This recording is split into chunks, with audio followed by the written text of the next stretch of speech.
దాని యొక్క లక్షణాలు ఏముంటాయి దాని గురించి చెప్పేదాన్ని భాష లక్షణాలు అంటాము. మొట్టమొదటి దాని భాష లక్షణాలను నిర్మాణ ద్వైవిధ్యం. నిర్మాణ ద్వైవిధ్యం అంటే రెండు రకాలు. అది నిర్మాణం ఎలా ఉంటుందంట, రెండు రకాలు ఉంటుంది. ద్వైవిధ్యం రెండు రకాలు ఉంటుంది. అవి భాషలోని ధ్వనులు పదాలుగా ఏర్పడతాయి. కొన్ని ధ్వనులలో ఏం చేస్తాయి, కొన్ని పదాలు ఏర్పడతాయి. కొన్ని పదాలు కలిసి వాక్యాలు ఏర్పడతాయి. కొన్ని ధ్వనులు వచ్చేసి పదాలు ఏర్పడతాయి. వర్డ్స్ తర్వాత ఏమైతే కొన్ని వర్డ్స్ కలిసి ఏమైతే సెంటెన్స్గా ఏర్పడతాయి. పదాలు ఏర్పడడం, కొన్ని పదాలు కలిసి వాక్యంగా ఏర్పడడం అనే రెండు నిర్మాణ పద్ధతులు ఉంటాయి ఇందులోన. దాన్ని ఏమంటాం మనం, నిర్మాణ ద్వైవిధ్యం. ఇంకొకటి ఏమంటే అందులోనే వర్ణాత్మక వ్యవస్థ. అంటే వర్ణం అంటే ఏమి, వర్ణాలు అంటాం, వర్ణమాల అంటాం. మనం అక్షరాలు ఏమంటాం, మనం వర్ణమాల అంటాము. అందులో మొదటిది వర్ణాత్మక వ్యవస్థ, ఇంకొకటి వ్యాకరణ వ్యవస్థ. అవి రెండింటినీ ఏమంటాం మనం, నిర్మాణ ద్వైవిధ్యం అంటాం. అనే రెండు ఉండేదాన్ని ఏమంటాము, నిర్మాణ ద్వైవిధ్యం అంటారు. అదే మొదటి లక్షణం. భాష యొక్క లక్షణం ఏముండాలి, కొన్ని ధ్వనులు కలిసి పదాలు ఏర్పడము, కొన్ని పదాలు కలిసి వాక్యంగా ఏర్పడాలి. అది నిర్మాణ ద్వైవిధ్యం. నెక్స్ట్ ఉత్పాదన శక్తి. ఉత్పాదన అంటే డెవలప్. అంటే మన భాష ఎలా అంటే ఖచ్చితంగా ఉంటుంది, పదాలతో ఏర్పడే వాక్యాన్ని ఏమంటాము, మానవుడు ఒక్కోసారి ప్రయత్నపూర్వకంగా అంటే ప్రయత్నం చేస్తాడు, పలకాలని ప్రయత్నంగా చేస్తాడు. అంటే మీకు ఒక్కోసారి ప్రయత్నపూర్వకంగా, ఒక్కోసారి ఎలా జరుగుతుంది అప్రయత్నంగానే ఏమాత్రం కూడా నేను ఉన్నట్టు వచ్చేసాయి కొన్ని పదాలు. ఒక్కోసారి ఏమైతే పదాలు ఉన్నట్టు వచ్చేస్తాయి.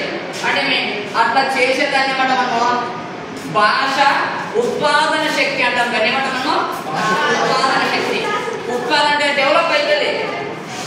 పదాలతో ఏర్పడే వాక్యాన్ని మానవుడు ఒక్కోసారి ప్రయత్నపూర్వకంగా అంటే ఖచ్చితంగా మాట్లాడాలి ఒకటి. ఇంకొకటి ఇంకోసారి ఏమవుతుంది అప్రయత్నంగానే ఎవరు చెప్పాల్సిన వాళ్ళు ఉన్నట్టుండి అదే పదము బయటకు రావడం. అటువంటి దాన్ని ఏమంటాము ఉత్పాదన శక్తి. ఇంకొకటి ఏమిటి, పసిపిల్లలు కూడా ఈ ఉత్పాదన శక్తి వల్లనే మనకి భాష అనేది వస్తుంది.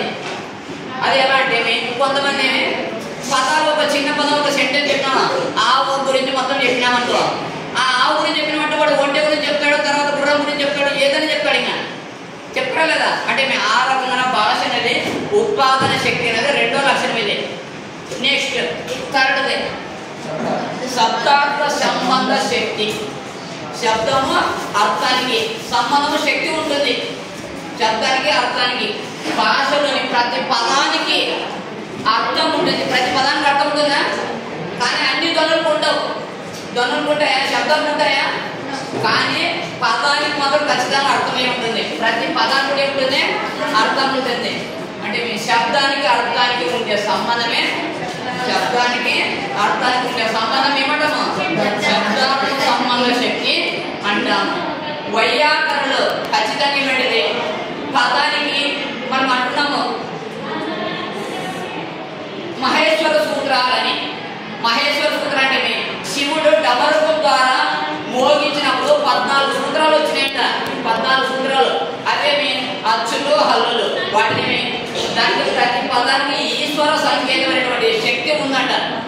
అందుకని దీన్ని ఏమంటాము శబ్దార్థ శక్తి అంటాము.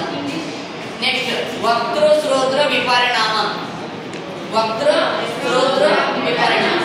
వక్త అంటే ఎవరు, వినేవాడు. శ్రోత అంటే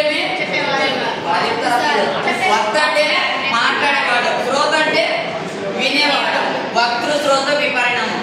ప్రతి మనిషికి భాష సంబంధంగా ఒకటి మాట్లాడగల శక్తి ఉంటుంది. రెండోది ఇతరులు మాట్లాడితే అర్థం చేసుకునే ఒకటి మాట్లాడగల శక్తి ఉంటుంది.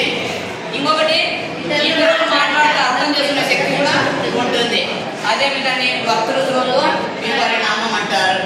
వక్తృ శ్రోత అంటారు. నెక్స్ట్ ప్రత్యేకత. అంటే మీకు అర్థమైంది కదా, వక్తృ శ్రోత మాట్లాడగల శక్తి ఉంటుంది, ఇతరులు మాట్లాడితే అర్థం చేసుకునే శక్తి ఉంటుంది. దాన్ని ఏమంటామా వక్తృ శ్రోత విపరిణామం అంటారు. నెక్స్ట్ ప్రత్యేకత. మనుషులు భావాన్ని వ్యక్తీకరించే సందర్భం ప్రతిక్రియ. ప్రేరణ ప్రతిక్రియ అంటే మనం ఏదైనా మాట్లాడుకో రెస్పాండ్ అనేది రావాల్సిందే. రెస్పాండ్ వస్తాము, దాన్ని ఏమంటాము ప్రతిక్రియ అంటాము. ఏదో తిన్నమనుకో మీరేం చేస్తారు, ఏం సార్ అని తింటావా అంటారు. దాన్ని ప్రేరణ ప్రతిక్రియ. కొంచెమని ఉందా లేదా చదవాలని తెలియదు అన్నామనుకో మీరేం చేస్తారు, లేదు చదువుతాం. దాన్ని ఏమంటాము ప్రతిక్రియ రెస్పాన్స్. అంటే రెండు జరుగుతాయి, ఈ రెండింటికి దగ్గర సంబంధం అనేది ఉంటుంది. అన్నం పట్టిస్తున్నాం రండి అన్నం అనుకో మీరేం చేస్తారు, అందరు వస్తారా? తెలుగు కాబట్టి వాళ్ళు అందరూ వస్తారు. తెలుగు కాకుండా వేరే భాష వాళ్ళు ఉన్నారనుకో వాళ్ళకి అర్థమవుతుందా? అర్థం కాదు. దాన్ని ఏమంటాము ప్రత్యేకత అంటాము. ప్రేరణ ఉండాలి, ప్రతిక్రియ ఉండాలి. దీన్ని ప్రత్యేకత అంటాము. నెక్స్ట్ ప్రేరణ దూరత. ప్రేరణ అంటే మోటివేషన్ కాదు. మానవుడు తన మనసులో కలిగే భావాలను వ్యక్తీకరిస్తాడు. మన మనసులో ఉన్న భావాలను ఖచ్చితంగా వ్యక్తి చెప్తాం మనం ఏదైనా కానీ. అతడు కేవలం వర్తమాన విశేషాలే కాకుండా అంటే ప్రెజెంట్ కాబట్టి ప్రెజెంట్ ఒకటే కాదు, ఫ్యూచర్ తర్వాత ఏముంది పాస్ట్ రెండింటిలో కూడా. అంటే అతడు కేవలం వర్తమాన విషయాలే కాక భూతకాలము భవిష్యత్ కాలకు సంబంధించినవి ఏ విషయాలైనా వ్యక్తీకరించేవాడు. గత చరిత్ర గురించి మొత్తం మాట్లాడగలడు, వచ్చే చరిత్ర ఎలా ఉంటుందో కూడా చెప్పగలం మనం. నెక్స్ట్ సాంస్కృతిక ప్రసరణ. సాంస్కృతిక ప్రసరణ మనిషి సంగతీవి. మేనేజ్ సోషల్ యానిమల్ అంటారు. ఖచ్చితంగా సమాజంలో ఉండాల్సిందే, మనం సమాజంలో ఉండాల్సిందే. ఎవరన్నారు? ఆ సంఘంలోని ఆచార వ్యవహారం మనం పాటిస్తాము. ఆ పండుగ ఈ పండుగ మనం చేస్తున్నాం లేదా? ఎందుకంటే మనం అందరం కలిసికట్టుగా ఉండాలని మనం ఏం చేస్తాము, సంఘంలో కొన్ని కట్టుబాటు కొన్ని కార్యక్రమాలు చేస్తుంటాము. ఆ సంఘంలోని ఆచార వ్యవహారాలను సాంప్రదాయాలని పూర్వకాలం నుంచి ఎప్పుడో చేసింటారు. మనం ఏం చేస్తాం, ఈనాటికి ఫాలో అవుతున్నాం కదా. పూర్వకాలం నుంచి స్వీకరించి ఆచరిస్తాడు. అలాగే భాషను కూడా స్వీకరించి మాట్లాడతాడు. ఎప్పుడో మాట్లాడుతున్నాడు, ఇప్పుడు మనం మాట్లాడడం లేదు. అలాగే మనం ఏమే కొనసాగిస్తున్నాం. దీని ద్వారా భాషను కూడా తర్వాత తరానికి అందిస్తారు. ఇవి భాష యొక్క లక్షణాలు. ఎన్నున్నాయి? 7 ఉన్నాయి.